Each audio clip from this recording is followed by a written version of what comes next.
It's Radio on Sound 90.4 in Durban, 105.6 in Pietermaritzburg, and every area in between via audio streaming, satellite, the app, or whichever medium you so choose to connect with us 24/7, 365 as we come into your hearts and into your homes as well. This is your special election program once again this evening. We took a break yesterday, went to the normal straight talk format, but we're back at it again today with your special election program between 6 and 8 this evening. So we are with you for the next 2 hours. You in the company of myself, Seraj Bassa. It's going to be Sister Sumaya Khan as well as Brother Yunus Sacoor. And you know, we've been here pretty much the whole week dissecting and looking at the elections, talking about the build-up on the day itself, a marathon session. And today we're looking at the results which are coming in. We're going to talk about trends. We're talking about minority parties. We're talking about a whole lot more. We're going to be speaking to our producer extraordinaire as well, all the way from Johannesburg. Muhammad Ayaz, he's going to be joining us. We have Yasmin Bakas as well, who's going to be joining us a bit later on. So quite a dynamic show lined up. Firstly, Assalamu alaikum wa rahmatullahi wa barakatuh, and welcome to the program on this beautiful Friday evening as we wrap up this week and we wrap up the month of May as well. Yeah, absolutely, we do. We wrap up the month of May. Tomorrow it's the 1st of June. We officially on the 6th month now on the Gregorian calendar. Of course, on the Islamic side, we are eagerly awaiting the last month on that calendar, you know, being the Mubarak month of Dhul Hijjah.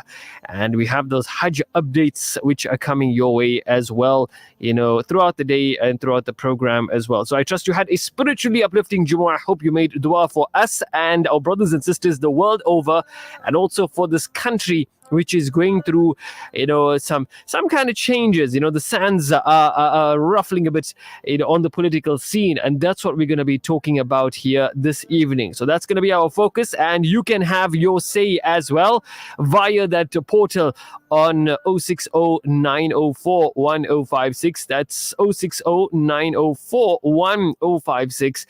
And yes, you can send us your messages, your thoughts, your feelings about this entire process, which we have literally underwent. We began this, on Wednesday, but of course, talking about it, the build-up, the intrigue, the suspense, and now. Are we, what we are seeing now, is it meeting your expectations? Is it something that you were like, yeah, I kind of like, expected this? Or is there something more that you feel, is going on? Or maybe you're not satisfied. So you can let us know as well on that number, 060-904-1056. Let's make it a conversation indeed. And yes, as I said, I am joined by an esteemed panel as well. My colleagues from various shows, as you know, Sumaya Khan is from School Matters, and Brother Yunus Sacoor from News in Focus, coming through with his knowledge and his expertise, being on the other side as well and working with local government. So we are going to benefit from that immensely this evening, as we have been doing for the past few nights now. If you're clock watching, it is coming on to 6 on this Friday evening. Very interesting. Everyone's glued to the screens. Everyone's glued to their mobile phones as well, as we watch those results coming in. Let me take this opportunity to welcome Sumaya. Assalamu alaikum wa rahmatullah, and welcome to the special election program. Alaikum salam, Seraj. Excitement, Who's going to win? Yeah, well, we know who's going to win. We just don't know by how much they're going to win. And how was that possible? Why we never see it coming? Yeah, and all the upsets and everything else. So that's the intrigue, right? It's not like American politics where it's just the two-party system. You have the Democrats and you have the Republicans, and you have there's two candidates. It's pretty straightforward here. By the way, they don't work on a proportional representation system as well. They have an electoral college, so one vote is not necessarily one vote for that candidate. It goes to an electoral college, and that's a whole different system. Many have been talking about changing our system. I don't think that's going to be happening anytime soon, because it definitely does favor those in power. But those numbers are dwindling, and we're going to talk about that in a bit. Firstly, how's the rest of your week? I know we had a marathon session on Wednesday, the following 2 days, and now that it's finally the weekend. Alhamdulillah. Don't you feel like you were at the voting office every day? I know. I do feel like that. It's been a long week, but an interesting week. Yeah, interesting. An interesting week. Even the holiday on Wednesday didn't feel much like that. But nonetheless, alhamdulillah, we take it in good stride. Let's welcome Brother Yunus Sacoor. Assalamu alaikum wa rahmatullah, and welcome to the show. Wa alaikum assalam wa rahmatullahi wa barakatuhu. Nice to be back on air discussing the elections. What's breaking news, and the exciting part is Jacob Zuma's MK party has damaged the ANC in the national and provincial elections, in part because the party knows the ANC so well. Now, Mkhonto party, also known as MK, was founded by former President Jacob Zuma and has flipped voting districts in KwaZulu-Natal from the ANC, and we know results are still coming in, and at the moment they're sitting at 44%. So they could rightly be the ruling party in KZN. And they're also causing problems at a national level. They're sitting at 12% as we speak, with 70% of the votes counted, which means that the ANC has come down to just around 42%. And when I spoke to Professor Duvanaiga a few days ago, he was talking about a worst case scenario and a best case scenario. Best case scenario is about 46% for the ANC. Worst case scenario is around 41%. So they're going to look at coalition partners at a national level. Now, the way the numbers are showing on the screens all over from yesterday, it's clear cut that the ANC may be stuck around 42%, because what remains is areas that have got excellent support for the other parties. So it'll be interesting in our discussion this evening how we look at who's going to get the top 10 positions, which will occupy the majority of seats, both in the national legislation and provincial legislation, and we'll talk about those top 10 later in the program. So a lot of surprises, but obviously these surprises are linked up to MK making their breaks all over the place. Absolutely. Clearly, a party that literally had come up like 6 months ago was able to upset the apple cart, as they say, and coming in as a force to be reckoned with here in but not only in KZN. Many had predicted, there was just going to be a thing about KZN, but clearly that has shifted onto the national level as well. Analyze why that has happened in 6 months, that you can gain so much of momentum, and there's good reasons why. So we'll chat about that. We'll chat about that. So as Brother Yunus had mentioned, that we're looking at a vote count of completion of 73.5% at the moment on a national level. We have the ANC coming in at just under 42% with all these votes that have been counted. The DA coming in at just a little over 22%, and the MK as well coming in at 12%, just about 12.5% there. The three major parties now in this current election process. So that leaves the ANC, the DA, and the MK, followed by the EFF, which was touted as, the third major political party in the country, now taking a step back at current stats, put it at 9.41%, followed by the IFP at 3%. So yes, this goes to say that there were a lot of upsets, and I just heard, and I don't know whether you heard this as well, the little soundbite by the leader of the ACDP, Reverend Mushawe, and he stated that his results were very disappointing. He said that they expected a bit more, they put in a lot of effort. But what does it say about the smaller parties, that hoped to to grab a chunk, from the ruling party and from the official opposition, now perhaps left in the dust with a new player on the block. They decimated. I mean, AM4C is sitting at 14,000, yet, the leader of AM4C, Imam Sheikh, put in a lot of effort with his party. Yes, and he was hoping that he'll get support from the minorities. Even in the Western Cape, Seraj, the DA has held its own. It's sitting at 55%. Shocking, So quite surprising. the concern or the hope that the Muslims in the Western Cape would vote for the DA, we're not sure whether that has happened. So obviously, the DA has stood its ground. Nationally, they're sitting at 23%. Absolutely. MK is sitting at 12% from a 5% projection that Prof. Devanaiga was talking about. I said about 7%, but they've picked up a lot in Mpumalanga, a lot of votes there. Also in Gauteng, Free State. So obviously those that voted for them in these various provinces put the crosses at 3 places for them. And we'll discuss, we'll work out why they perform so well, because the important point here is the party knows the ANC so well. Exactly. So that's telling us that those defectors from the ANC have been in the system for 30 years. They know how to play this game. So 6 months, they're born and brought up with electioneering. And as we mentioned the other day, that, they did their homework in the townships in and around KZN, including the rural areas. So they are a surprise package. But the interesting part is how the coalition is going to work in some of the provinces where, the votes are heavily split. Including KZN, where it's skewed towards MK, because everybody predicted that MK would get about 26%, and they're currently sitting at 44%. And what remains in eThekwini, the 40%, is eThekwini district, and that area or that district is predominantly MK supporters. So if those votes come in, there's a possibility MK could be more than 44%. ANC is sitting at about 18%. In KZN. Wow. And it's telling you something, that the majority of the support of the ANC was linked to the MK party. Right. Could MK be a significant player in South African's political landscape? That's something which we need to look at. And let's look a little bit about MK, right? That's our former president. Right, he's on the wild card in this election.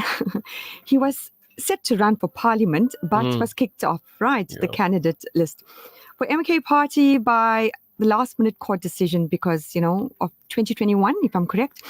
Yes. And Zuma is determined to be a thorn in the side of the ANC. Exactly what Mr. Sacoor is saying, with which he has since fallen out. So he's looking to wrest power from his old party, if not nationally, then at least to split the ANC, the votes in his home province, KZN. So you think MK probably, Mr. Sacoor, will sit nationally third? Well, it looks like the current trend is the 12%. They're above the EFF also. And I don't think they're going to decline any further. So they're going to be kingmakers in national. But when we discuss further, there may be interesting scenarios on how the ANC takes this process forward. MK says they're not going to work with the ANC because of their concerns and, obviously breakaway people from the ANC. But at the end of the day, politics is a game, and everybody looks at what best they can gain out of it. And, if Jacob Zuma is looking at his particular setup, he's not going to be part of the legislature because he's precluded from standing as a candidate. So he's going to tell his guys that are representing MK at provincial and national legislature how to go about their business. And obviously he's looking at the criminal charges against him, which has stressed him out, together with other challenges that the people in KZN have been facing, regarding load shedding and other problems they've been raising all the time. So they're going to have some demands. But the important part is when we reach that point is, how is KZN going to be administered with MK having such a large majority? Absolutely. We'll answer all these questions and more coming up in a bit. It's 6:29 right now. It is your special election program, but this part of it, of course, is brought to you by World of Travel. Straight Talk is proudly sponsored by World of Travel. The Outrage Slice of Life campaign. Since its inception, our Slice of Life has touched the lives of countless individuals through our distribution to schools, old age homes, orphanages, and deserving families within our community. This initiative has been instrumental in alleviating hunger. For only 9 Rand a loaf, you will be providing a family with their daily staple, bread. Donate now on www.alansar.org.za or call Outreach on 031 208 1601. Would you like to give Sadaqah 365 days a year? You can with the Al Imdad Foundation's Daily Sadaqah program. Donate as little as R1 a day for a month for each member of your family, up to any specified amount, and receive monthly feedback on where your contributions have made a difference. Visit alimdad.com and download your Daily Sadaqah debit order form or call 0861 786 243 for more information. Plan your dream holiday with this specialist, World of Travel. As we pride ourselves in offering you the best in Hajj and Umrah, we also offer travel packages to the Middle East, Far East, and many more exotic destinations. Call our professional travel consultants now on 031 20 888 77 or view our website www.worldoftravel.co.za. Visit us at 44 Crescent Street as memorable journeys begin with World of Travel by Irshad Malik. Seraj Bassa on Radio Al Ansar.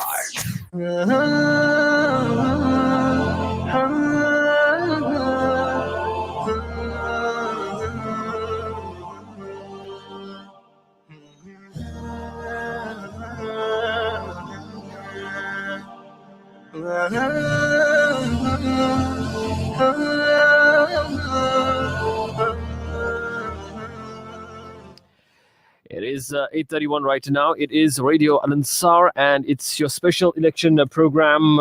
Yes, and we are coming to you between 6 and 8 this evening.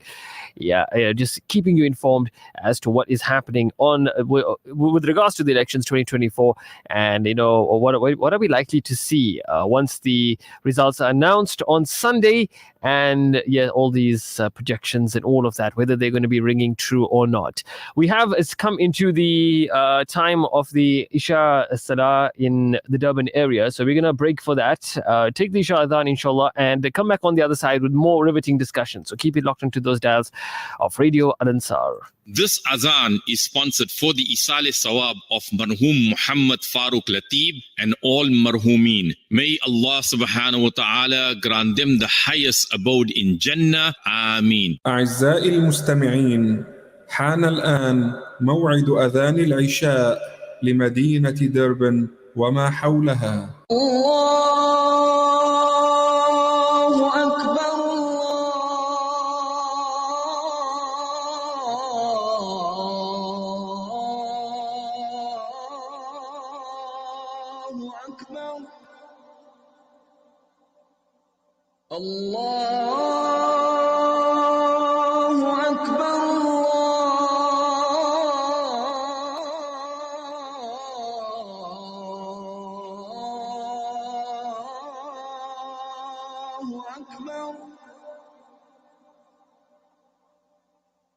أشهد أن لا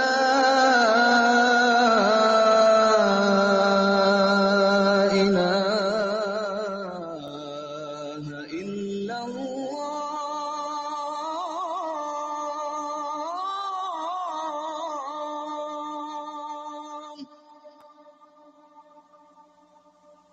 أشهد أن لا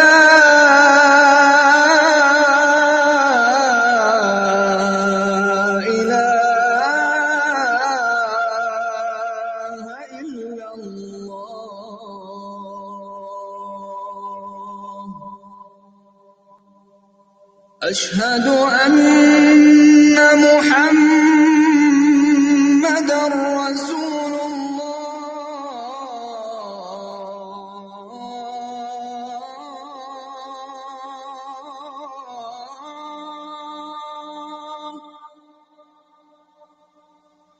أشهد أن محمدًا رسول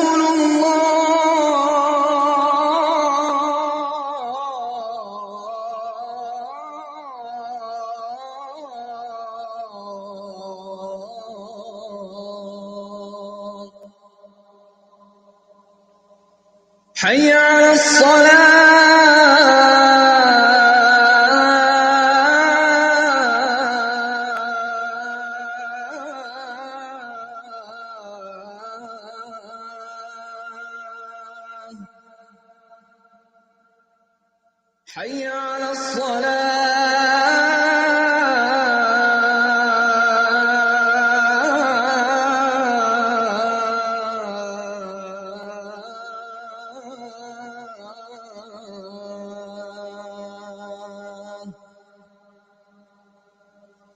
حي على الفلاح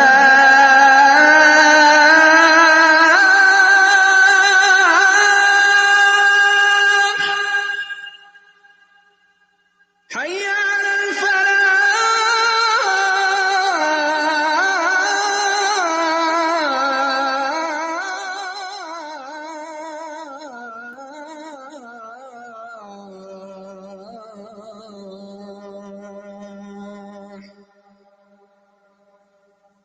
الله أكبر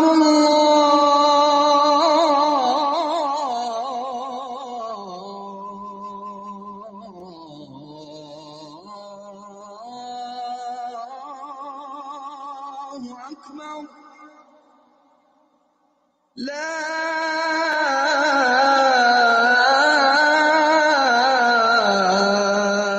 إله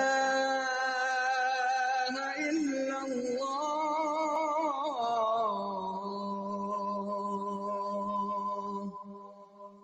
اللهم رب هذه الدعوة التامة والصلاة القائمة آت محمدا الوسيلة والفضيلة والدرجة الرفيعة وابعثه مقاما محمودا الذي وعدته وارزقنا شفاعته يوم القيامة إنك لا تخلف الميعاد. This dua brought to you by Simplex Radio, South Africa's leading retailer of appliances, car sound and home theater systems. These surahs after Azan are brought to you by Amina's Wonder Spice and Wonder Dates, 9 Peters Road, Springfield, Durban. بسم الله الرحمن الرحيم قل هو الله أحد الله الصمد لم يلد ولم يولد ولم يكن له كفوا أحد بسم الله الرحمن الرحيم قل أعوذ برب الفلق من شر ما خلق ومن شر غاسق إذا وقب ومن شر النفاثات في العقد ومن شر حاسد إذا حسد بسم الله الرحمن الرحيم قل أعوذ برب الناس ملك الناس إله الناس من شر الوسواس الخناس الذي يوسوس في صدور الناس من الجنة والناس. Having a clean, comfortable home is every homeowner's pride. That's why Khan's Chemicals have developed and manufactured prime yet affordable quality household brands Starlight, Miracle Mum, Exterminate, and Angie to care for your home and family. With a wide range of fabric softeners, dishwashing liquids, bleaches, and all-purpose cleaners, pine gels, bubble baths, and much more, Khan's Chemicals ensures your home remains our #1 priority. For sales and other inquiries, call 011 933 4021. Khan's Chemicals, cleaning your home the way you want. Seraj Bassa, Monday to Friday, 6 to 7 p.m.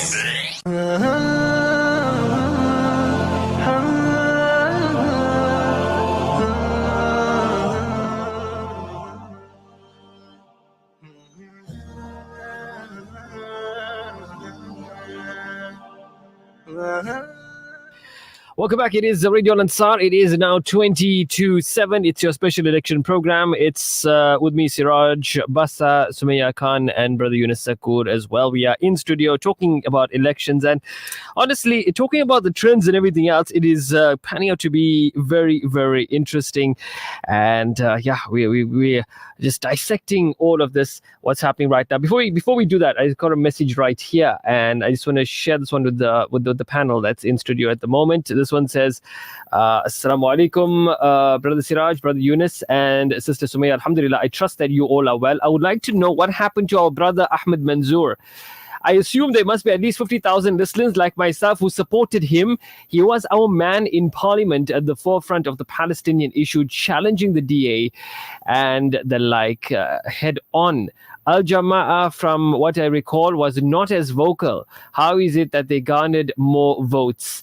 It raises the questions as to where the majority of the Muslim vote went. Maybe you can get Brother Ahmed online. Okay, but we got our panel right now. So, yes, where did the Muslim vote go, Brother Yunus? That is a very interesting question, because when I spoke to Shafiq Morton, on it was on, I think, on Monday or so, during our link up with Voice of the Cape, he says, you know what, people in Cape Town do make a lot of noise, of course, when it comes to supporting Palestine, but when it comes to local issues, that's when they are most likely to vote. And given the DA's standing, it seems to be that they are holding strength at the moment. Well, before we talk about that, the top 10 as we speak, with about 70% counted, is the ANC on top at 42%, the DA at about 22.3%, MK 12%, EFF 9.5%, IFP 3%, PA 2.56%, Freedom Front 1.5%, Action SA 1.1%, ACDP 0.6%, UDM 0.55. Now, why I'm saying this is a top 10 is these are likely guys to get seats at the national legislature, which is the 400 seats, whether they get proportion from regional or directly. And UDM, the lowest, the 10th, has got 52,000. So to get a seat in the national legislature, you must have plus minus, depending on the people that vote. The estimate is between 47 and 50,000. So they will garner one seat. So they'll garner one seat and maybe one from a regional point of view. Now, the Muslim vote, there was question, are we splitting? Do we have too many parties? AM4C at the moment is sitting at 14,000 with 70% of the votes counted. For them to muster another 40,000 or 35,000 is going to be extremely difficult with the balance of the counting required. So they badly affected. Al Jama also, their numbers are not looking too good, around 25,000. To muster another 20,000 might not be easy. They may get a seat like what they had last time, but also they are problematic. Sun is even worse. And various other small parties, they're all decimated because the top 10 has cleaned out the boards. MK has wiped out a lot of areas. Coming back to your question on the Western Cape, you're quite right. Did they vote ANC, the Muslims there? And the answer is the way the DA is performing in the Western Cape, 55% is highly unlikely. Maybe a small portion may have supported the ANC because Ibrahim Rasool, etc. So the pattern of voters are, they're telling you, they're giving you a message. And I said a few days ago, your voting system or the structures or the population will indicate how people will vote. 80% of the population is black. And that population will vote for one of three parties, ANC, EFF, and now MK, and there's a few other parties like Action SA, etc. And those top 10 that are here, that's where the voting is going. The minority is predominantly towards the DA. So the voting patterns are clear that the small Muslim parties are going to be compromised unless they don't combine. And we can see the outcomes from the numbers that are showing up now. So obviously, going forward for municipal elections and future elections, we have to take cognizance of the voting patterns and the thinking of the voters. So you mentioned the top 10, right? Of course, you're labeling them out as the ANC, DA, and MK. They are in the top three. But if you look at the ANC, the numbers that are garnered by the first two are perhaps they're far ahead amongst the other seven that are there. Of course, all votes are not counted yet. So what does that say for minority party politics in South Africa? Well, listen, if you just analyze the top three intelligently, if one has watched the elections for a number of years, ANC sat around 53% in 2019, and prior to that, they were well above the rest. They dropped about 11%, and that's where MK came in to take that 12.08. So effectively, if you combine the MK and ANC vote, it's going to give you your 53% that the ANC had last year. So MK has come in. I'm not going to say they stole, but they affected the ANC vote big time, and they caused chaos in the national legislature. And how that's going to be solved, We're going to do a couple of projections later on. DA were consistently at 22%. If you add the top two, it's 64%. And if they have some kind of an alignment, they're going to run the country. But will the DA and ANC work together? It's another question we'll discuss later. EFF were about 12%, so they lost about 3% to the MK as well. The other smaller parties down the line that end up with 2 and 3 seats, they stole 0.5% or 2 from the other parties, the smaller parties. There's about 20 or 30, 50 odd parties that contested the election, and top 10 has prevailed. So the others, they're completely out of the running. Maybe they might shock us with the last 20% to be counted. They may just end up with another 25,000 votes to get that 40,000 or 45 or 50, depending on how many people voted to get one seat. Now, one of the things that I, was quite surprised about was the performance of the EFF. It was widely regarded as the third major political party in the country, and many were expecting it to do well. And of course, we always say that the MK has, come into the scene and changed the way we perceive party politics and the way things are done. So if we had to look at this right now, let's look at the MK. Let's look at the MK. And at this point as well, I'd like to bring in Muhammad Ayaz about this relatively new political party that had just burst onto the scene less than 6 months ago and has managed to garner so many votes and come into a top position, and even taken the critics by surprise as well. So that is clearly something which was not foreseen, and that's what major political party leaders as well have been talking about. So let's welcome our producer extraordinaire, Muhammad Ayaz. Assalamu alaikum wa rahmatullah, and welcome to the show. It is a pleasure to be here as always. How are you doing this evening? No, shukr. It is Friday. I guess it's my most relaxed time of the week, but not anymore. Of course, yes. Viewing what's happening right now on the political stage. As you may have just heard, Brother Yunus talking about the top 10 parties, the major upsets coming through as well. And the thing I highlighted was the third place, which has now been lost by the EFF and gone to the MK. Who is MK? On what basis does a party so new just arrives on the scene less than 6 months and able to garner, at least over 10% or 12% of the national vote? No, honestly, it is actually fascinating. It is my favorite point of this entire election. It's honestly something that's actually keeping this election interesting. But I mean, you're right. So Zuma launched this party like 5 months ago, and he's managed to currently they're at about 12.5%. And I think this rapid rise kind of underscores this party's ability to actually galvanize support really swiftly, right? Which is something that we've seen other parties who have been spending millions fail to do. I mean, Rise and Zanzi, they had such a wide footprint and they had such a large presence. And I think they currently are standing at like 0.25%. So, I mean, it just goes to show that a lot of people did underestimate Jacob Zuma and didn't take him seriously. But I mean, this is unprecedented with regard to South African politics, right? It indicates like that there's an effective grassroots mobilization ability that Zuma has that other parties just clearly have not actually considered as something to focus on. And I think they've also, what he's done very, very efficiently is that he's capitalized on voter sentiment, so voter frustration with the status quo. And I think that's also really worked in his favor. But it is like, I mean, look, let's be honest. We have every leader in our country has their flaws and their issues. But what I find absolutely fascinating is that Jacob Zuma is somebody who is widely viewed as the architect of state capture. Whether or not that's factual or not, whether or not that's a narrative that's being pushed is for you to decide, right? But he's managed to stage this political comeback. He's essentially resuscitated this career at the age of 82.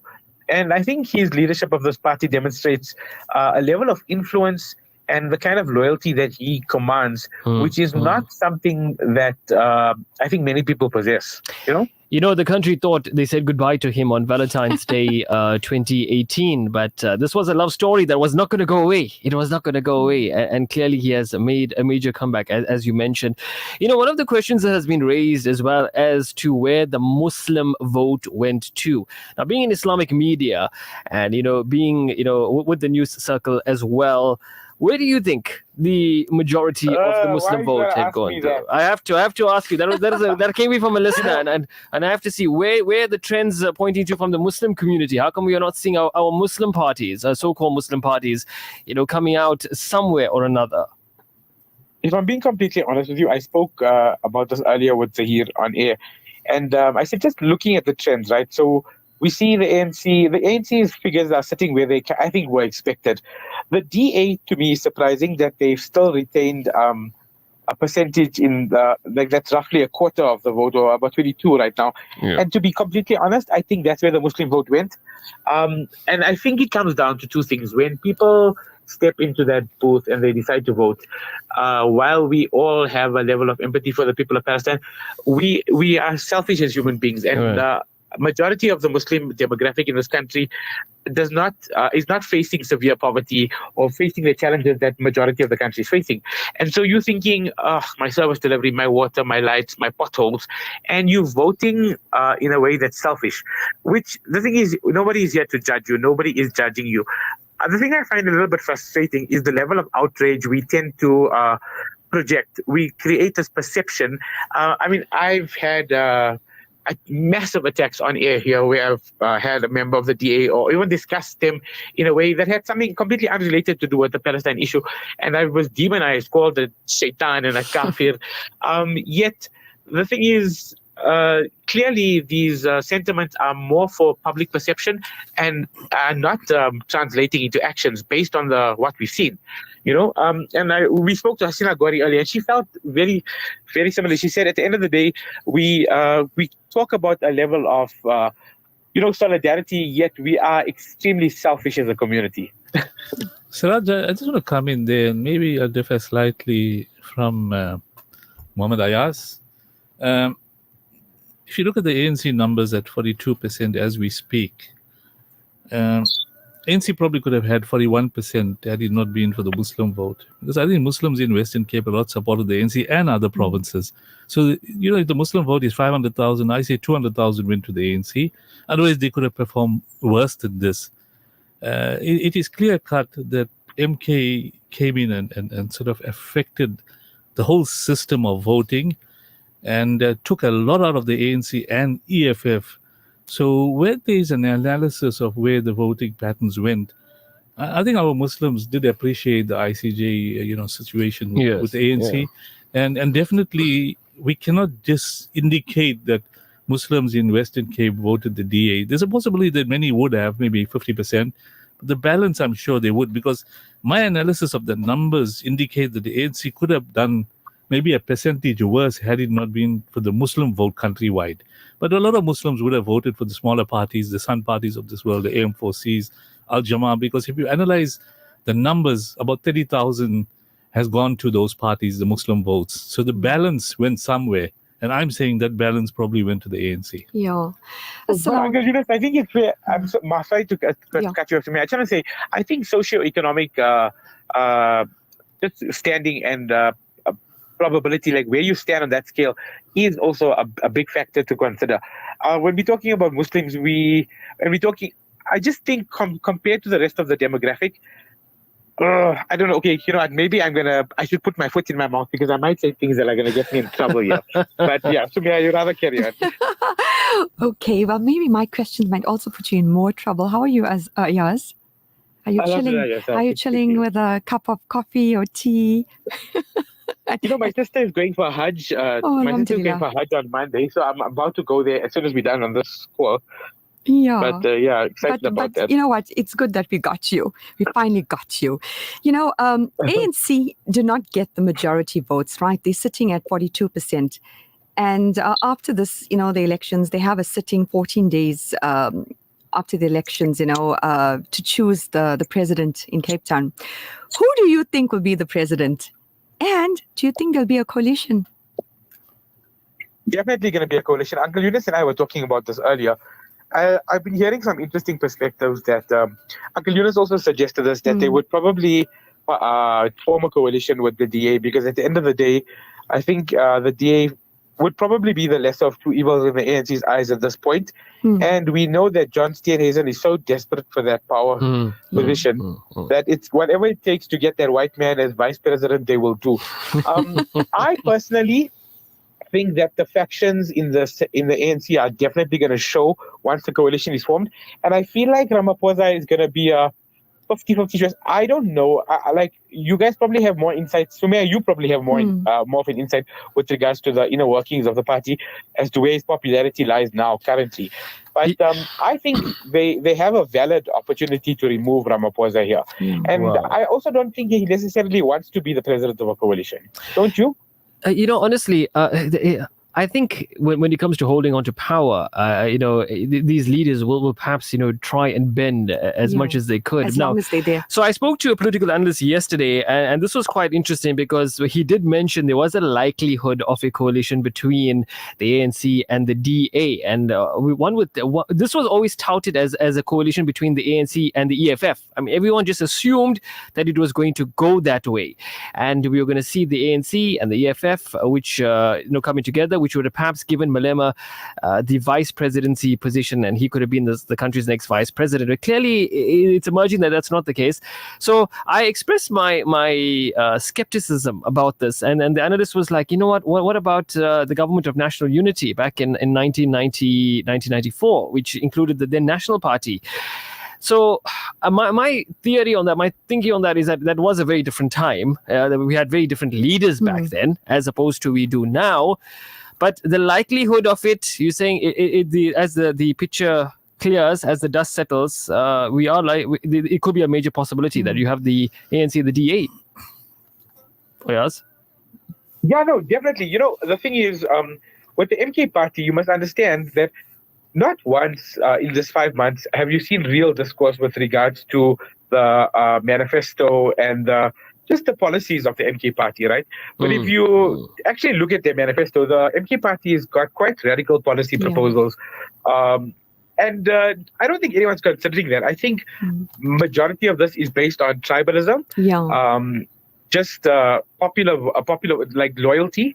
The fact that Zuma, say what you want about him, he is still considered a veteran stalwart, right? And like I said, tribalism, popularity, and charisma. The man is charming. Any possibilities of a coalition between the EFF and the MK? I think that is. I think that's a foregone conclusion at this point. I think Julius Malema very much gives me Zuma vibes, like a younger version of Zuma. Exactly. Maybe they have a different approach, but they both are charismatic, and they both have a way with creating a certain level of publicity around drawing attention to themselves, right? The government has played a very large role in the narrative that we see with regards to them or how we view them. But I think a lot of that is perception. If you look beyond just the clickbait clips and the little comments here and there, you tend to see that these men know what they're talking about. Like I said, I watched an interview with Zuma the other day. He did an interview recently.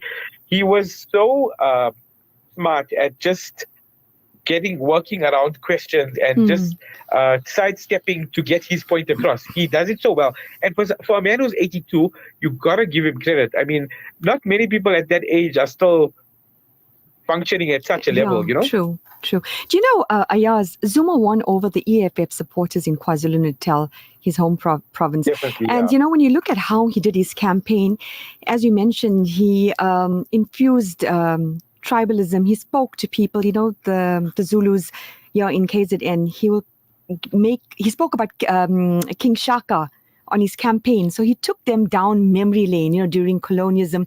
So that was really like a win take, he won his people over. And surprisingly, he also promised to increase power of all kings and chiefs who assist the government to bring about growth and betterment in the rural areas. So that's like a winning vote already. We just have about a minute to go before the news. Brother Yunus wants to come in there before we head over to the news. I think let's take the news, Seraj, because I've got various scenarios regarding coalition at a national level, and we'll cover that after the news. Okay, inshallah. all right. Mohammed Ayaz, are you going to be available? Are you staying on the line for us? I'm staying with you. All We're right, just getting into the crux of this great conversation. Yeah, absolutely. So yeah, we're gonna break for the news, and when we come back, inshallah, we'll continue with this very riveting discussion. You in the company of myself, Seraj, Sumaya, brother Yunus, and Muhammad Ayaz, who's joining us all the way from the beautiful city of Johannesburg on this Friday evening. Keep it locked into those dials. It is Radio Al-Ansar. Straight Talk is proudly sponsored by World of Travel.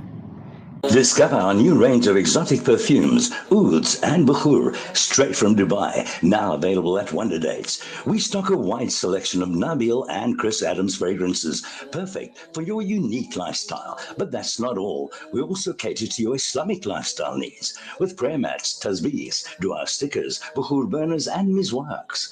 Looking for herbal capsules and essential oils? Look no further. Experience the beauty of Wonder Dates. Shop now and elevate your senses.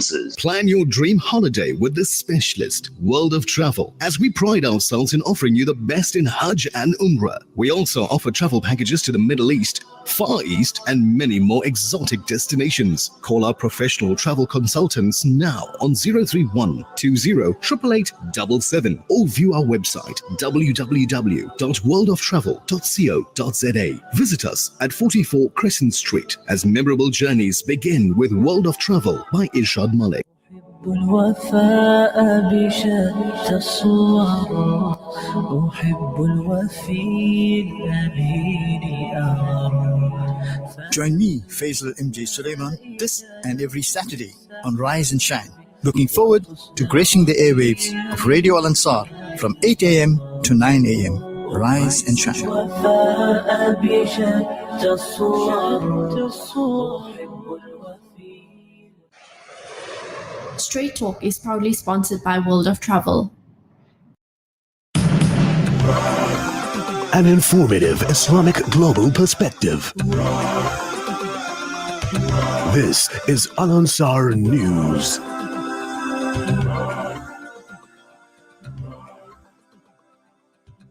On the 31st of May, the news from Durban 90.4 FM, Pietermaritzburg 105.6 FM. KwaZulu-Natal voters are urged to accept election results. American Monina, KwaZulu-Natal Police Commissioner Nhlanhla Mkhwanazi is calling for political tolerance ahead of Sunday's election results announcement. Mkhwanazi has been speaking to reporters at the Provincial Results Centre at Durban ICC. The commissioner says that KwaZulu-Natal is a focus area for the police leading up to the elections due to previous civil unrest and high level of political killings in the province. Mkhwanazi credited a strong partnership between state security, the Metro Police and the SANDF correctional services and now other stakeholders, which he says has allowed for minimal violence and or unrest in the province. He has also urged those whose parties achieve their desired results to celebrate responsibly. Mkhwanazi says those who do not perform well should also accept the results. Staying with elections, the Independent Electoral Commission is giving an update on vote capturing. The Independent Electoral Commission Chief, Simon Mapolo, has this to say.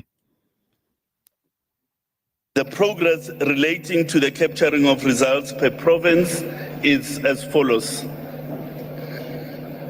The Eastern Cape is at 92.13%. The Free State is at 95.52%.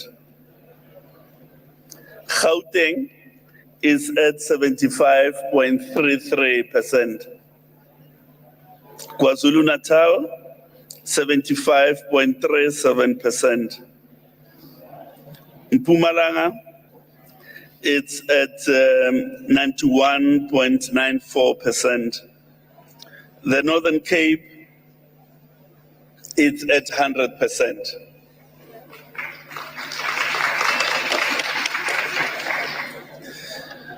Limpopo, 80%. Northwest, 88%. Western Cape, 88%.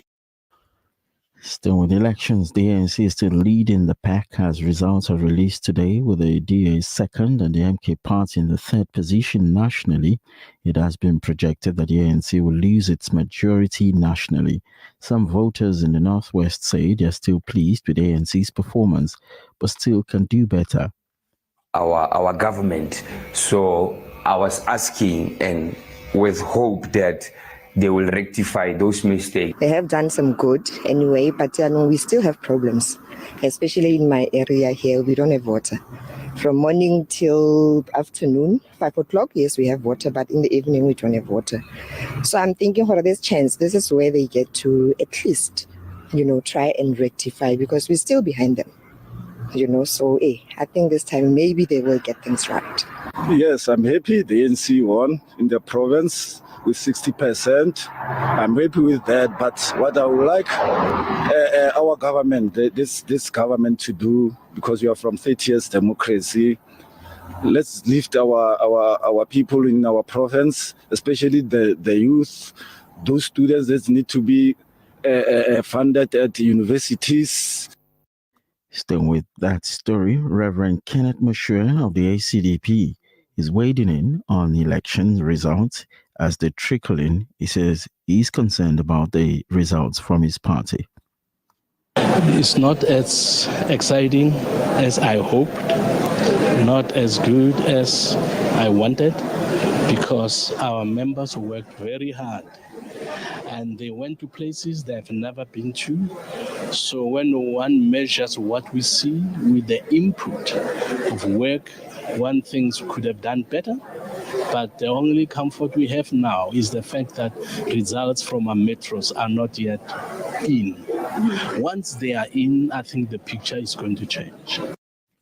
International story: Iran's interim foreign minister Ali Bagheri Kani has lauded the resilience and steadfastness of Palestinians in the Gaza Strip in the face of a bloody Israeli military onslaught, stressing that the resistance has isolated the occupying Tel Aviv regime at the international level.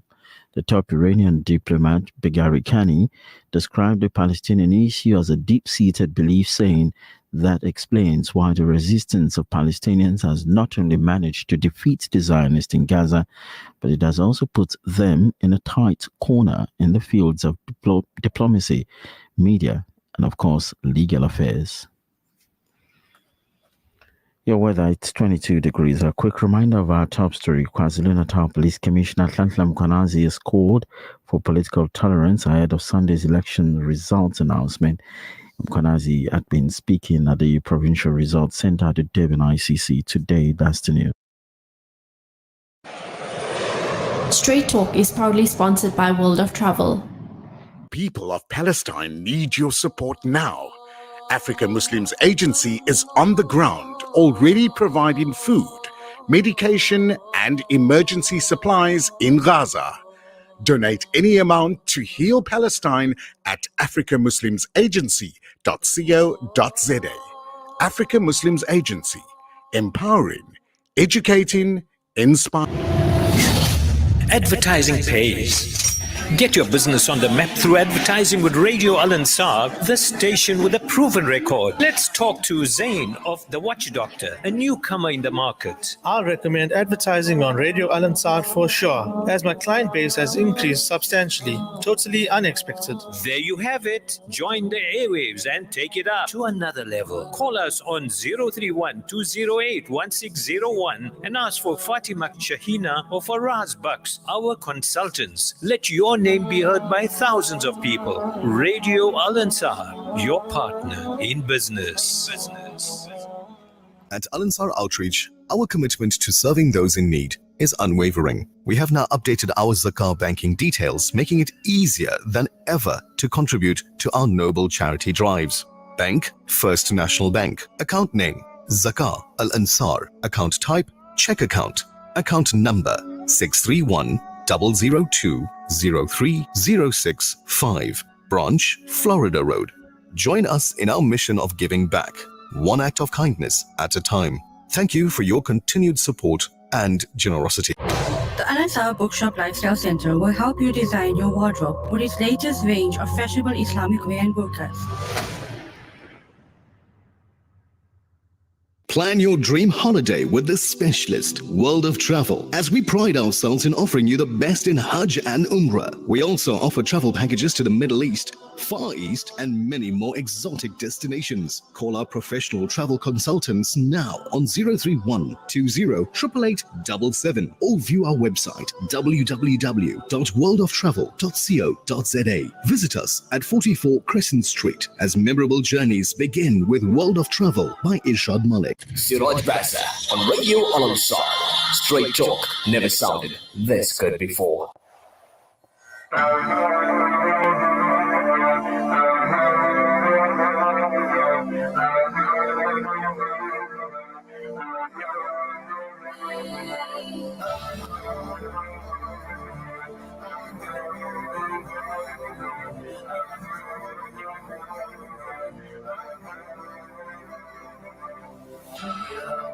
سلمنا وأكرمنا وارزقنا وارحمنا يا مولا يا ربي سلمنا وأكرمنا وارزقنا وارحمنا يا مولا.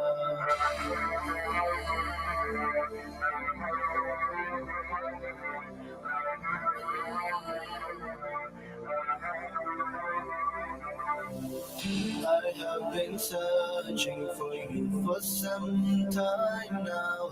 It hasn't been easy, but I'll find you somehow. I know the road is long, but if it means me getting to you, I'll sacrifice everything that comes in my way just for you, so I can find you and be with you, with you. 'Cause all I ever want is to be with you, holding you. Yes, you, my Mawla. Ya Rabbi sallimna wa karimna warzuqna warhamna ya Mawla. Ya Rabbi sallimna wa karimna. It's Ishaq Ayubi. It is Mola on Radio Al-Ansar on 90.4 and 105.6. It's your special election broadcast coming through to you from 6 to 8 this evening. You in the company of a dynamic panel. Alhamdulillah. We have Sumaya Khan, we have Brother Yunus Sacoor, myself Seraj, and also joining us all the way from Johannesburg is Muhammad Ayaz Kareem, who is producer extraordinaire for us here at Radio Al-Ansar. Ayaz, Assalamu alaikum. Welcome back. Yes, are you there? Oh wait, he's gone. Okay, wait, we're gonna get him now. But anyway, we're coming back to you, Brother Yunus. Before the ad break, you had some very good insights on trends and a whole lot more that you wanted to discuss. So this is our time to do it now before our next guest, inshallah. Seraj, I've studied the voting patterns that are going on currently and the numbers that are coming out. And, ANC is sitting at around 42%. With the balance of counting, best case scenario, they may go up another percent. So which means they got a 7% gap. So they're not going to be the majority party. They're going to have to go into a coalition of sorts. Now, they've got various, choices to make. And the four scenarios that I'm going to present are the likely scenarios that's available to the ANC. And if some of their senior politicians are listening, they need to keep this in mind when they're strategically thinking about how to go into a coalition. The first one is to revert to the last few elections when they were holding 65% of the vote. So they could take the decisions at national level themselves. Now, if you look at the 42% that they're currently sitting at, and the EFF being at 12, the EFF being at 10 and MK at 12, if they have a coalition with the three black parties, they're sitting with a 64% majority. So those three parties will have to determine who's the president, who's the vice president, etc. Right. Now, that might impact on some ministerial positions because Malema might want to be the vice president instead of somebody from MK. Now, what impact will that have on the economy? Probably negative. it will also have impact on the state capture action that's taking place. So it will compromise big time the ANC's thinking going forward. So that's the first choice or scenario they have. The second one is for the ANC to go into a coalition with the EFF at 42 plus 10 is 52%. They'll get the majority, but again, Malema will want to be the state president, and the issue of economic impact probably negative, and other changes that Ramaphosa might want to make, it might be compromised. The third option is ANC MK. In other words, they're telling the MK, come back home. 42 plus 12, 54. They'll be back to 2019. How do they deal with the state capture issue with Zuma, all the corruption issues, the economic negative impact? It's going to draw them back to 2019. Do they want to go that route? So there's negatives in the first three scenarios, which is getting the black parties together. The fourth scenario is the ANC with the DA and the Moonshot Pact. That will give them 74%. Now, that probably is going to have a positive impact on the markets because the West would prefer that kind of a coalition.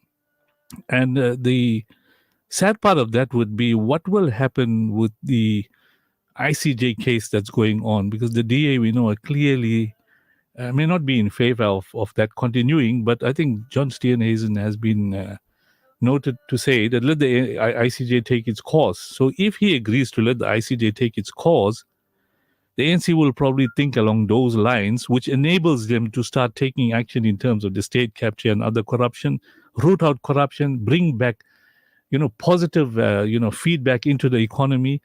But the reaction that they will have to deal with is MK, EFF being the main opposition. So that could create a little bit of walkouts, etc. Can they handle that? So those are the four scenarios. I'll be surprised if there's any other scenario.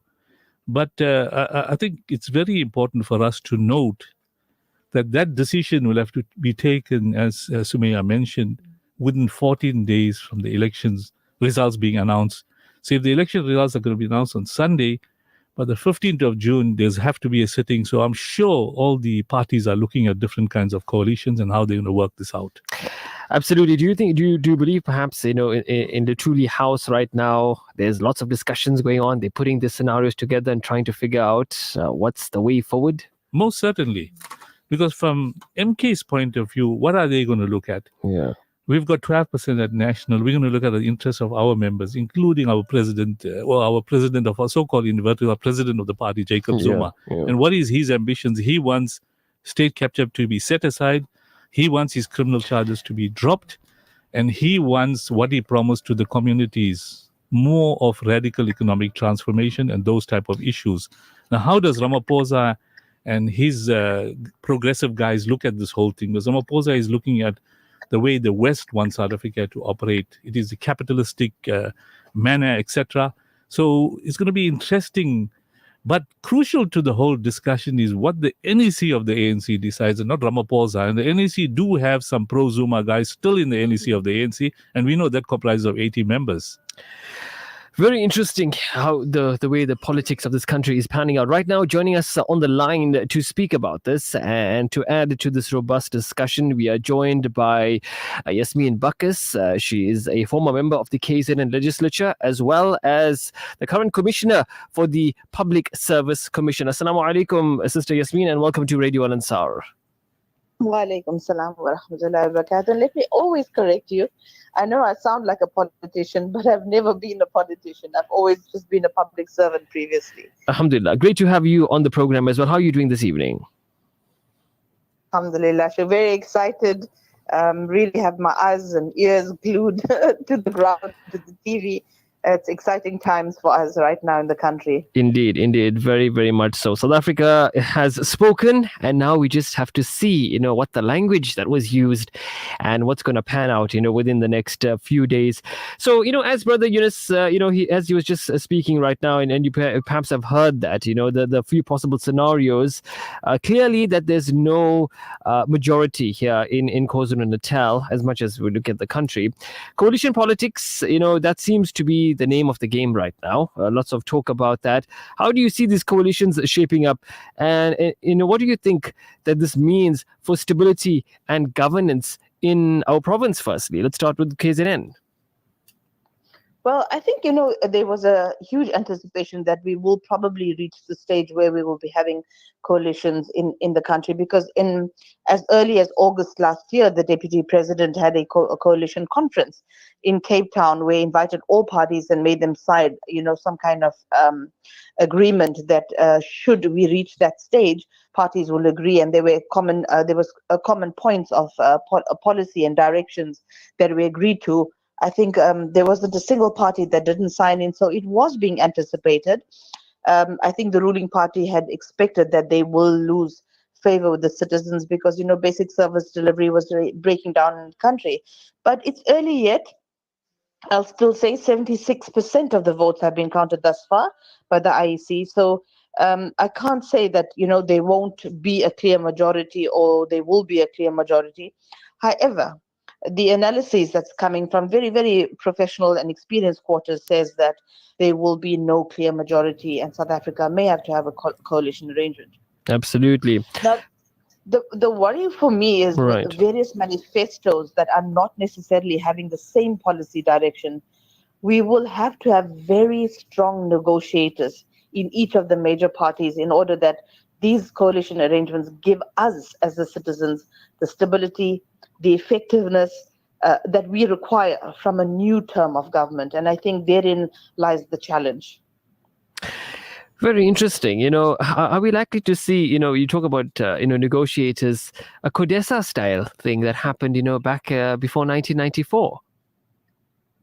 Well, it's interesting to note that in previous elections, they were supported by parties that were constituted of members that broke away from the ANC. And South Africans seem to have been looking for an alternate ruling party for a while now. All right. And to illustrate this, remember that in 2004, we had the COPE party, which has suddenly started to decline, and the AFF came up and made quick inroads. And this election, the MK seemed to be the alternate chosen by the citizens. Yeah, So 2024, we see dwindling confidence in the ruling party. And it's largely due to the fact that we have high crime levels, breakdown in basic service delivery, corruption, and the inability to control protests and instability in the country. And one of the major reasons why you have a ruling party or a ruling government is to create stability and the means for people and business to flourish. Absolutely. Now, we talk about the MK party's performance, right? Especially here in KZN, which, of course, is the talking point. It's turning heads at the moment. What do you think drove, their success? We look at the trends you mentioned just now. From year to election, it's a new party that people are interested in. Perhaps you think that was the driving factor for the rise of that party. If I really have to make a joke out of this, I think, the citizens were asking themselves, which is the less of the two evils. They're at a situation now, where they're to say, I offer this as a person who's, been around quite a bit in government. Show me a government that's not corrupt. I think in my own view, and this is my personal view, it is in the nature of governments to be corrupt. But this election, MK seemed to be the alternate chosen by the citizens. There's profound change. We've seen in terms of the audits witnessed thus far. But MK, remember, is dogged with some internal conflicts. If they are able to stabilize their conflicts and they are able to remain consistently so stable, then it can get quite strong. And I think the IFP will face a whole new scenario in KZN, and they've said so themselves. So the signs of the will of the people and the vibrancy of our democracy are out there right now. Clearly, the citizens read, they compared the manifestos of various parties, and they voted for that party they assumed would take care of their individual and their collective interests. And I'm told the parties are already running from Wednesday night in areas like Ntuzuma, Mlazi, various areas in Dwedwe around KwaZulu-Natal. There seems to have been a keen choice for MK as an alternate to the ruling party. And I as journalists will hit the ground and interview people, you will actually get it from the people on the ground as to why they made this choice and why was the MK chosen as an alternate. So citizens are really displaying immense ability to to turn around things. And that's what we do in a democracy. If you're not satisfied with something, you go and exercise your vote. What was even more encouraging was the fact that the IEC had a certain number of voters registered and expected to come out, and it was really unsurpassed in terms of the numbers in areas where, for example, in Vosloorus, they had in the previous election something like 18% or 12% voter turnout, which then catapulted now in 2024 to 80 some odd percent.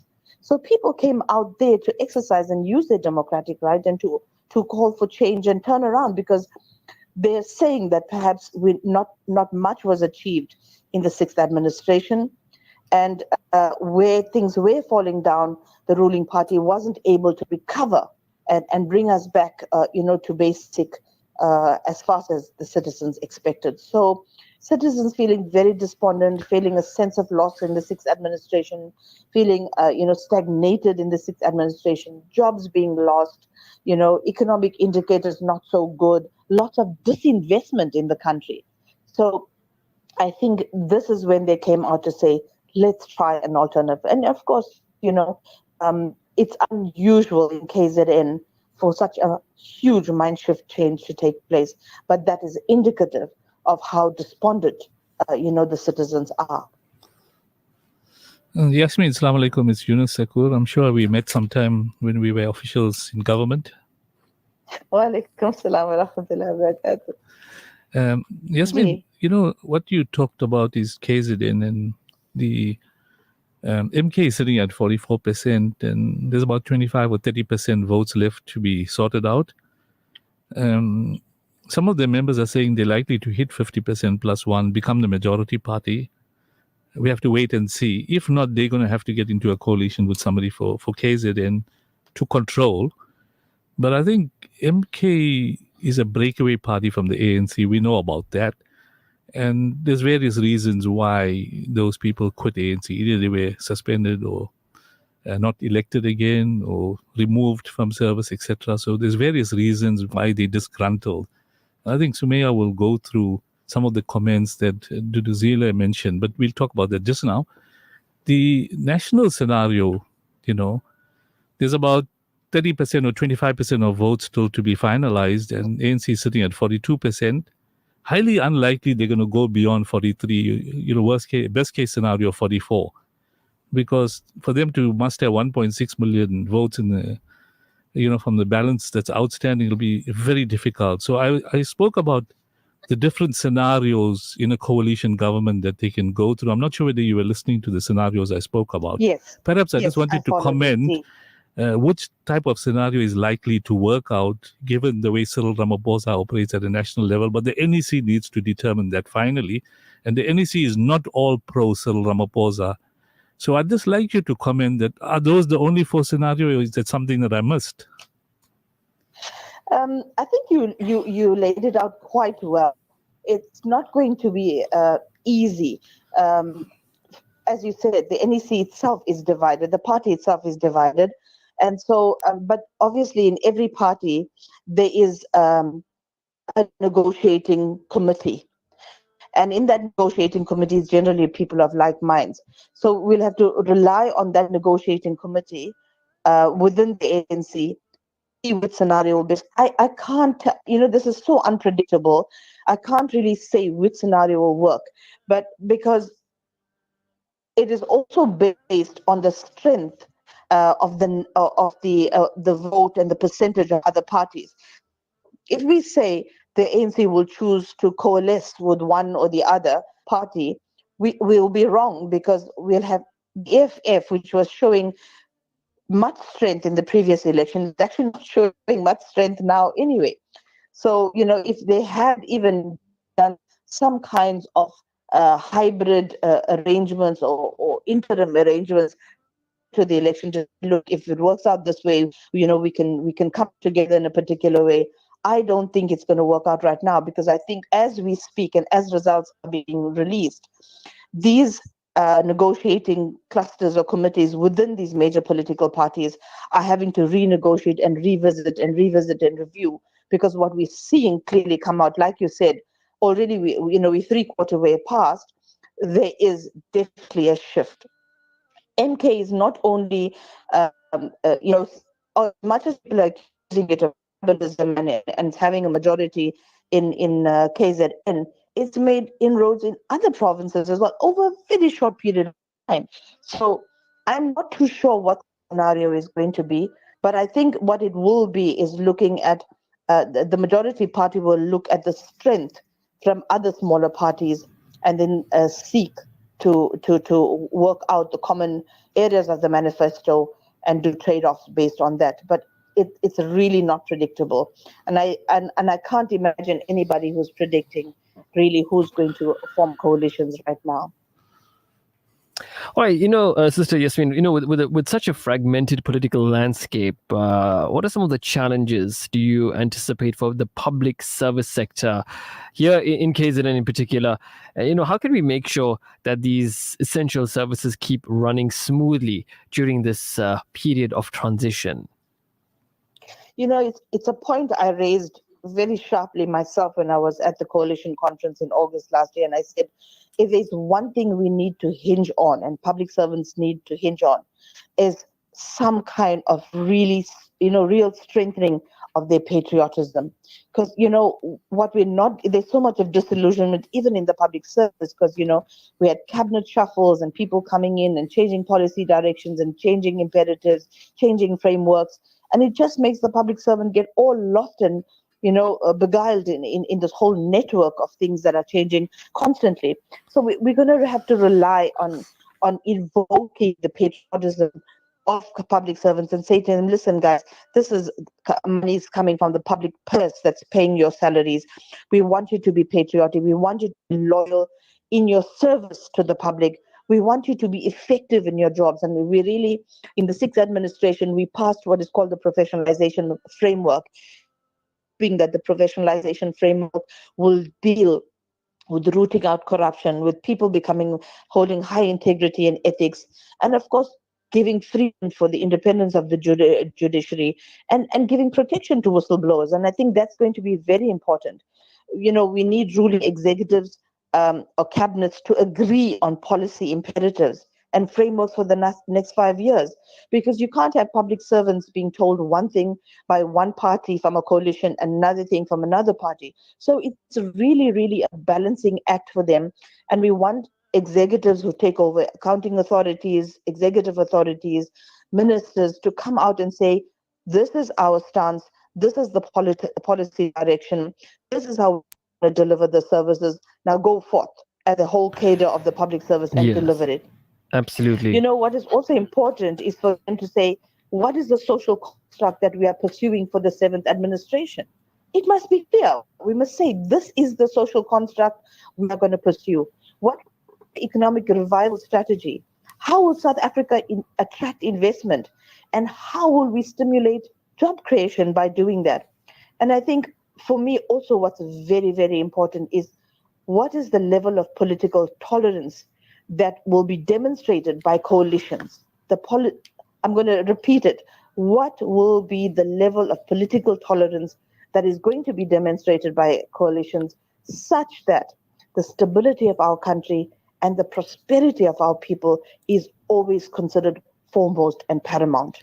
And I think there are huge challenges to go through that. Absolutely. 5 years is not a lot of time to do major turnaround. Trust me. Not at all. Not at all. Sister Yasmin, shukran. Thank you so much for your time and sharing your insights on the program this evening. And yes, we all will be watching quite closely come Sunday, and to see how the political landscape shapes up for the next 5 years. Shukran. Take care. Assalamu alaikum. Jazakallah khair. Wa alaikum salam. See you at the results center. Inshallah, hopefully. Assalamu alaikum. Assalamu alaikum wa rahmatullahi. That was Sister Yasmin Bacchus right there. It is 33 past 7, a quick ad break, and then we shall continue. Stay tuned to Radio Al Ansar throughout the month of Zulhijjah for the latest Hajj 1445 updates. We'll bring you the most current news and essential information daily, ensuring you're well prepared for a smooth and spiritually enriching journey. Our bulletins will feature direct messages from Hajjaj on the ground fortunate enough to be attending Hajj this year. Experience the interconnected nature of our world as we bring you updates from thousands of kilometers away. Don't miss our updates airing every day across all our main shows. Keep it locked on Radio Al Ansar for all your Hajj updates.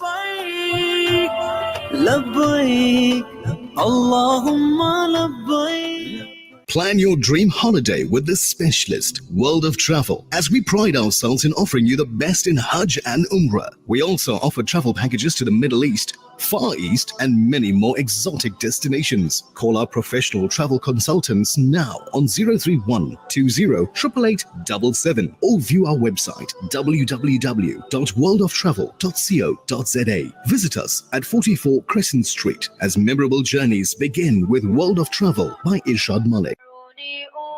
دعوني أناجي مولا جليلا إذا الليل أرخى عليه السدولا نظرت إليك بقلب ذليل لأرجو به يا إلهي القبولا دعونا نناجي مولا جليلا إذا الليل أرخى علينا السدولا دعونا نناجي مولا جليلا إذا الليل أرخى علينا السدولا لك الحمد والمجد والكبرياء وأنت الإله الذي لن يزولا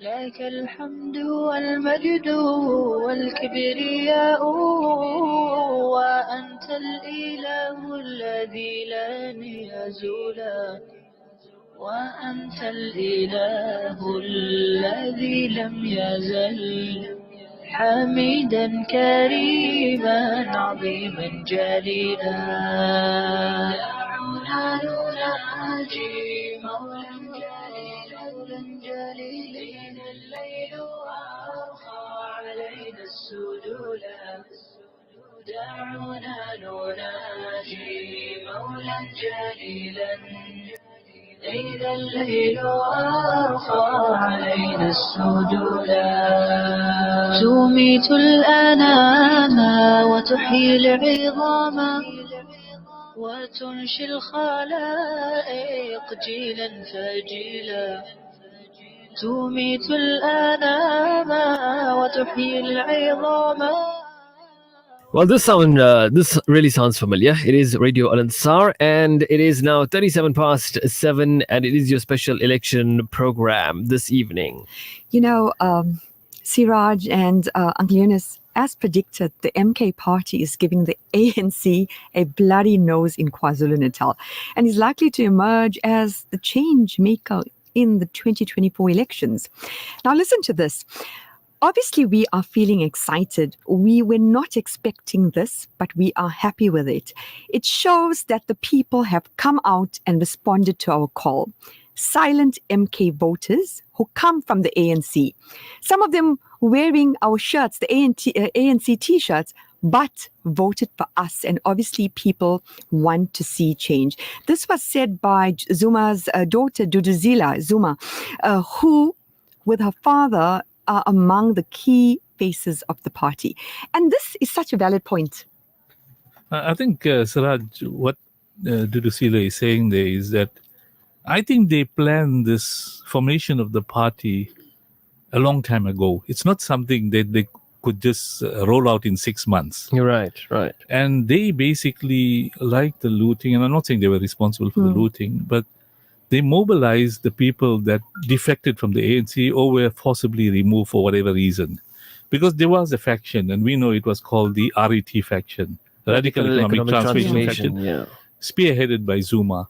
Now, they had an agenda, and obviously they were concerned about the action that the president is taking against some of the ANC cadres in terms of the state capture report, in terms of other corruption charges, whether it's in KZN and other provinces. And they perceive that as being unfair. And they of the view that these officials or these politicians were forcibly removed. So having been disgruntled, they didn't want to sit back and say, we're going to do nothing, from the former president to deputy president, ministers that were removed, public protectors that were removed, etc. So all those people have got together, and if you look at the face of MK, they're all representing MK. Would that they had disgruntled politicians from other parties that joined in. So they mobilized, and they knew come 2024 elections, we're going to be a strong force. Absolutely. And must remember, to mobilize for elections, you can't be a Johnny come late. This a couple of months ago. And now we know the small parties, how they're battling. And these guys had their sort of strategy in place, and they knew exactly how to mobilize the communities. The advantage they had is they had astute black politicians with them in the different areas. But KZN was their target, and Zuma wanted to make a comeback as a premier. Unfortunately, IEC ruled against him because of that court case that's against him, and he was charged or whatever and put into prison. So that's why he lost off. But he's still in control of the party, and he's got other leaders that, take him or take the party to another level. But what I'd like to come back to quickly is national is going to be a very important decision-making process, because this is the first time in the history of the country that you have the ANC not getting the majority. And as I mentioned earlier, highly unlikely they're going to get the majority from what remains. Right. By tomorrow, this time, we'll know clearly whether the percentage of 41.5, 42 has moved. And if it moved, as our Professor Devanaiga mentioned, it becomes a serious problem if it's below 45. And I don't see this going above 45. So it is clear-cut that national, there's going to have to be some kind of a coalition. And I'm saying the brains trusts of the various parties are looking at that, including the Democratic Alliance. We know that other areas are clear-cut. The areas that are of concern is KZN, and KZN is abundantly clear that MK is the majority party. Now, them sitting at 44%, I understand that the votes that haven't been taken into account are in the eThekwini region, and that's a stronghold of MK, believe me.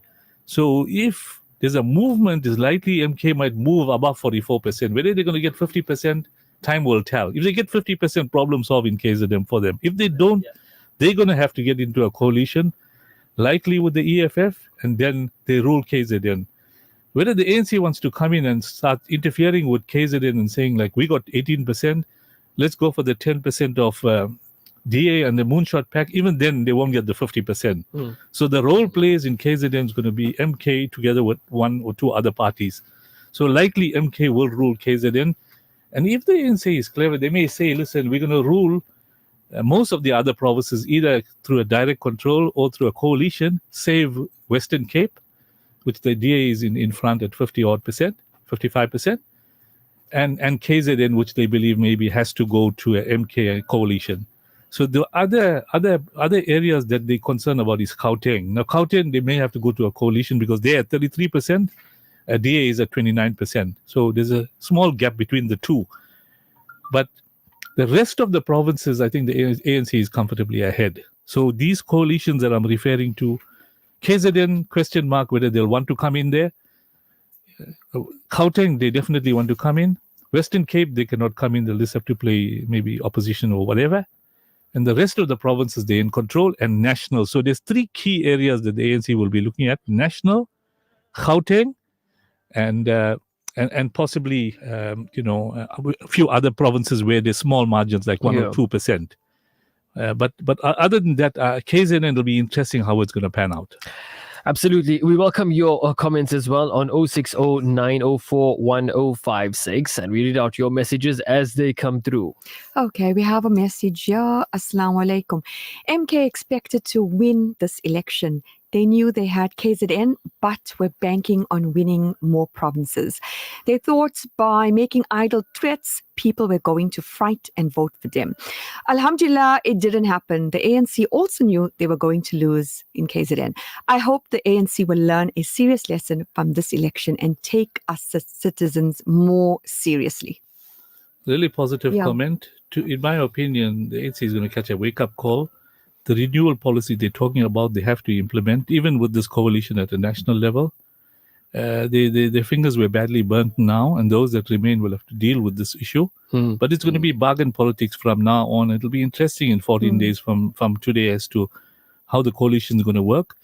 But I think if the politicians are clever, they'll work out strategies to make sure that the country benefits. And where the country benefits would be positive impact from an economic perspective. The rand must improve, the equity markets must start thriving. And then the whole challenges that the ANC faced, in the last 2 decades, how they're going to deal with it, eradicating poverty, dealing with the issue of load shedding, making sure that it's minimized or doesn't take place again, dealing with the infrastructure challenges, dealing with unemployment. And by having a strong government with a strong leadership, you can achieve those objectives and less focus on areas that have deviated them from the real service delivery for the public, because ultimately it's an amanat, a trust you've been given. Yeah. And if you're going to use the resources to focus on corruption and fighting your personal battles, you're going to move away from service delivery for the communities. And that will apply in 2026 for local government. And we'll talk about that issue on another occasion. Yeah. So it is very important that the leaders bring the interests of the country first in deciding what type of coalitions. And those that get into coalitions must not look at the failed coalitions. Listen, we're committing ourselves. Let's have common interests. Let's look at our manifestos and share the common interests of our manifestos. You talk about the ANC catching a wake-up call, particularly here in KZN. Is it a case of it being a little too late? The fact that the people have spoken, and the election results are in. From here on end, are we likely to see the decline of the ruling party? Well, listen, it's not going to be a little too late. They're going to catch a wake-up call because they lost a lot of ground. But the fact that they still got the majority and they're going to be a big player in all the provinces besides Gauteng, KZN, and Western Cape. Western Cape, they're happy the DA is running that particular province quite effectively. Gauteng with a coalition. Obviously, this is going to minimize maladministration and corruption. It's also going to deal with many of those challenges we face. So maybe this might be a turning point for a brighter future for the citizens of the country.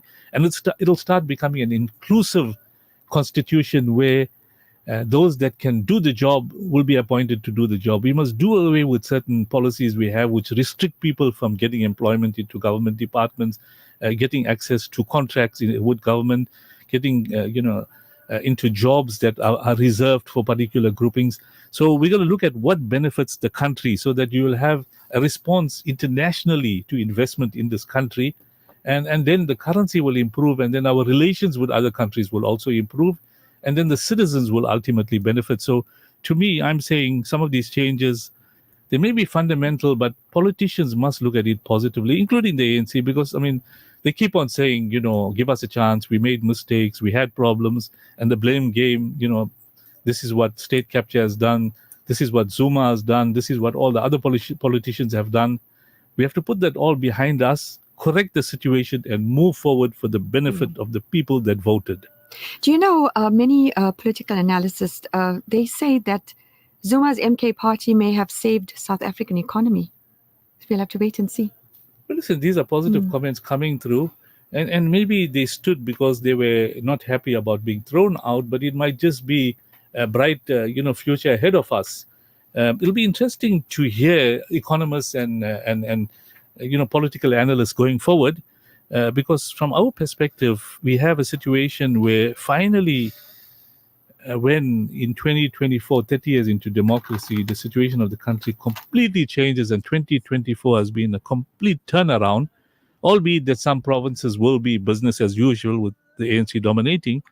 But the national having this coalition has never happened in the 30 years that gone by. And it's interesting that when we listen out the various coalitions that will have to be worked out, and I'm sure they will get international advice as well from experts abroad how to handle this situation.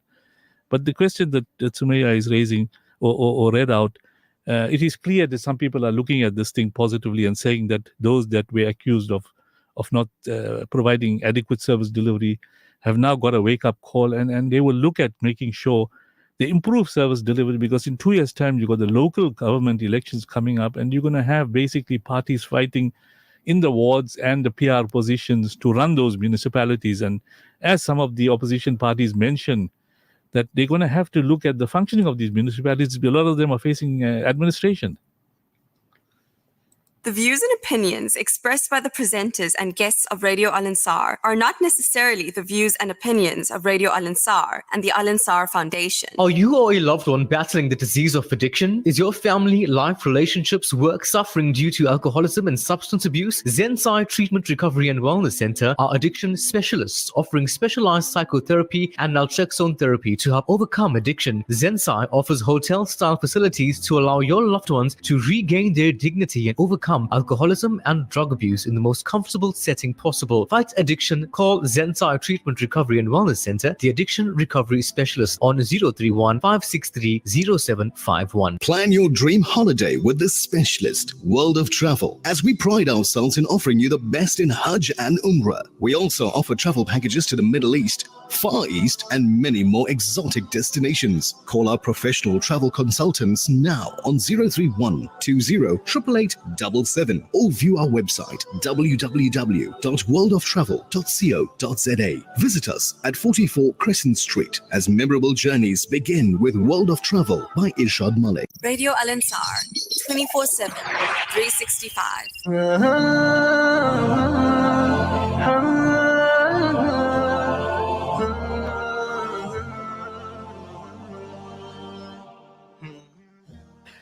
It's Radio Al Ansar 90.4 to 105.6. It is your special election program. It is 10 to 8. We are in your company up until 8 o'clock this evening, and quite a riveting discussion indeed with an array of guests, and one is going to be coming up next as well.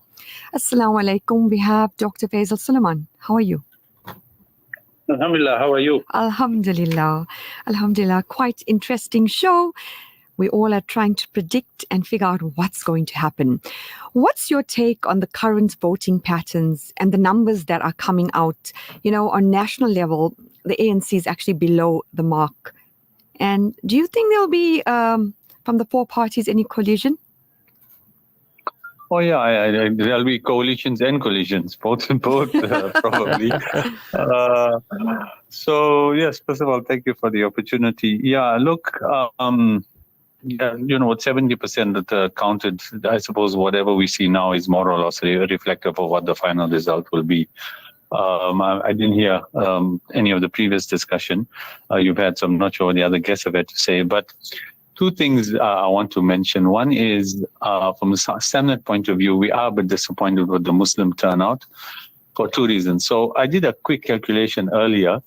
If you combine the People's Freedom, Maulana Tariq's People's Freedom for Party or whatever, I think, yeah, PFP, Al-Jama, Mansoor Sheikh's Allied Movement for Change and Sun Party together, it may have gone up a little bit, but the quick rough calculation while I was at work, I think it was less than 10,000.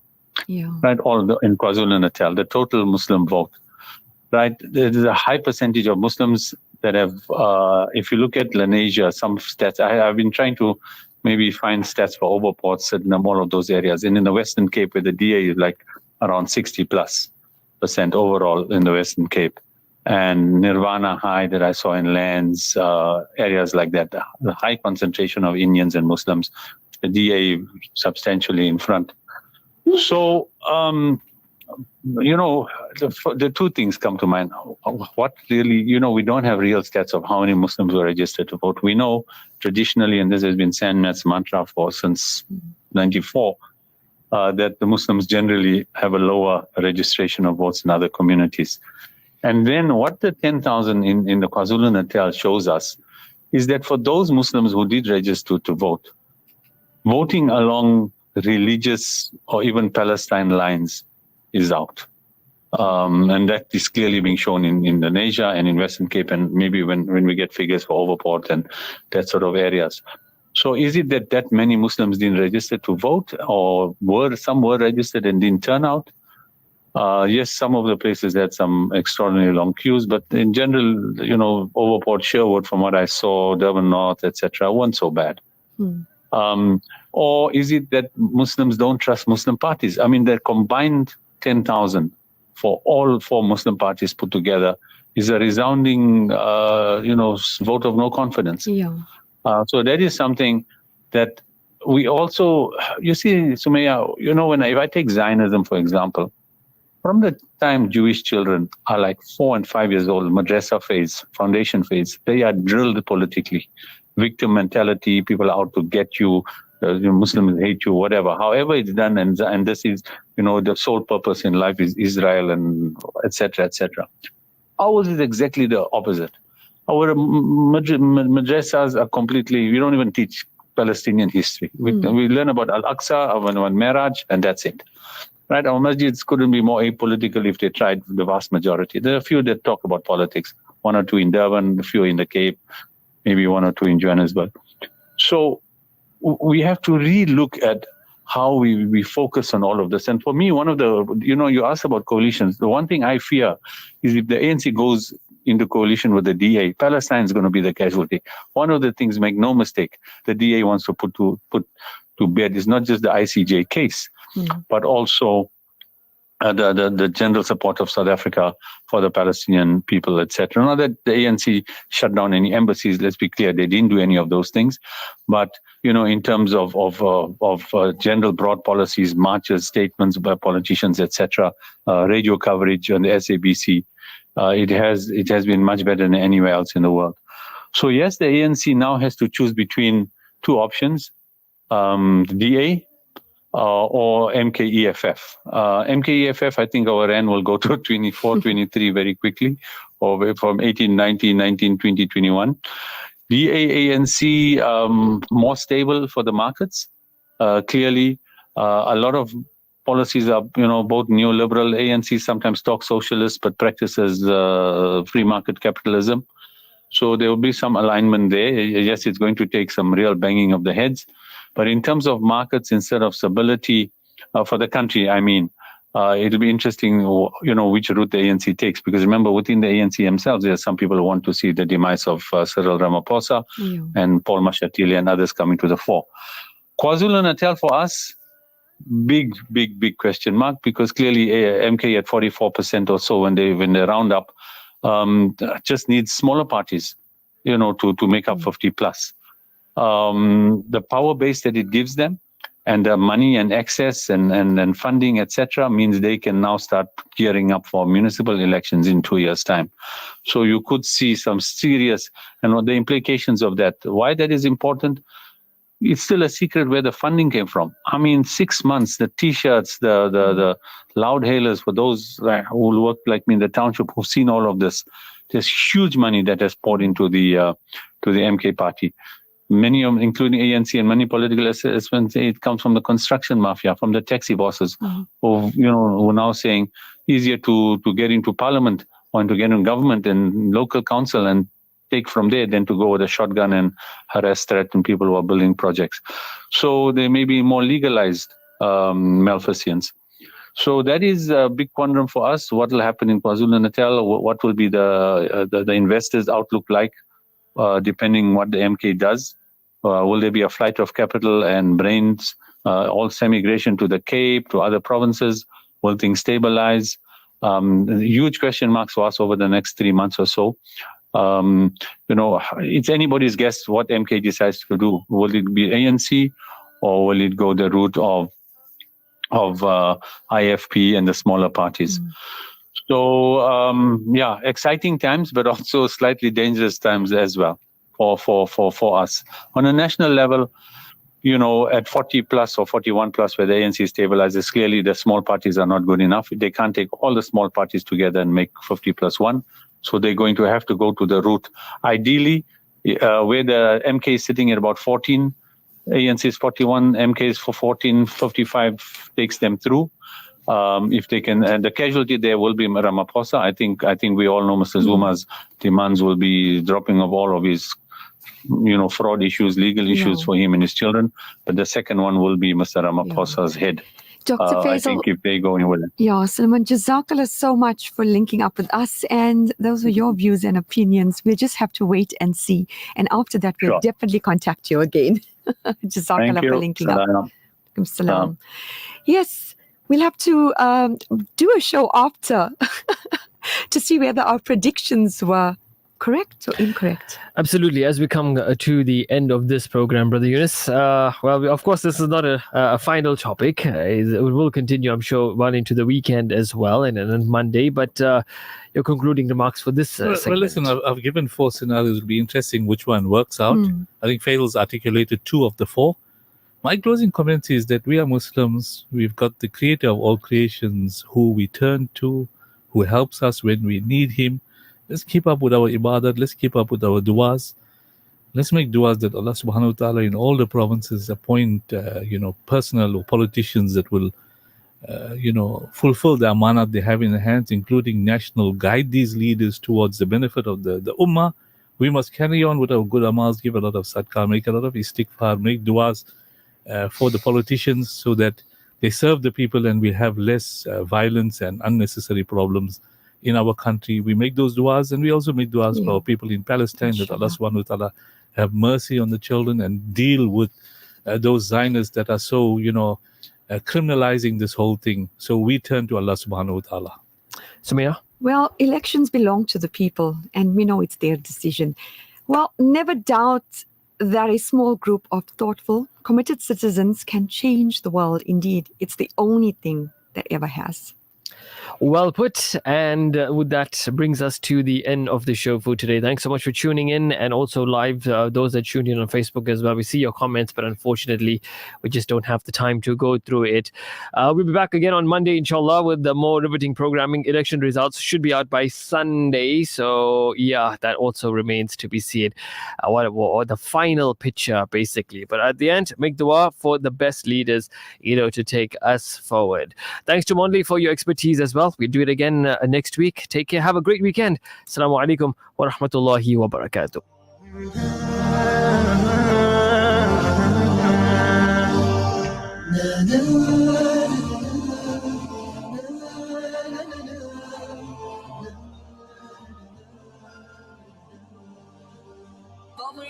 المسجد الأقصى من اليهود الحاقدين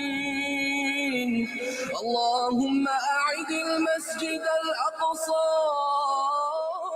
إلى رحاب المسلمين